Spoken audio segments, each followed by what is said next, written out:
एका शांत हिरव्या गावात एक गोडसं कुटुंब राहत होतं. आजी, आजोबा, त्यांचा मुलगा आणि सून. ओम नमो भगवते वासुदेवाय. ओम नमो नारायणाय नमः. तुलसी माता की जय. पण घरातली सून मात्र थोडी तिरसट स्वभावाची होती. तिला काम करायला अजिबात आवडत नव्हतं. एक कप चहा मिळेल का? तुम्हाला चहा मिळणार नाही.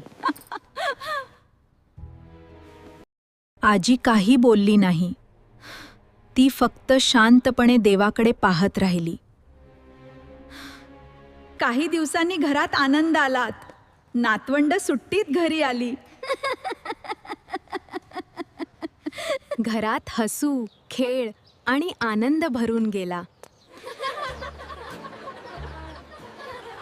आई, मला भूक लागलीये. काहीतरी खायला मिळेल का? कृपया आई, खूप भूक लागलीये. थांबा, महत्वाचं काम करते, नंतर बघू.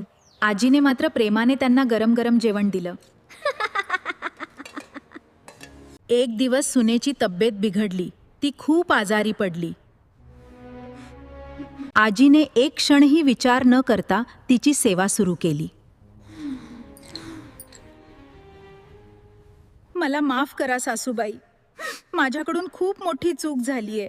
असू दे, तू मला समजून घेतलंस यातच सारं आलं. त्या दिवसानंतर सगळं बदललं.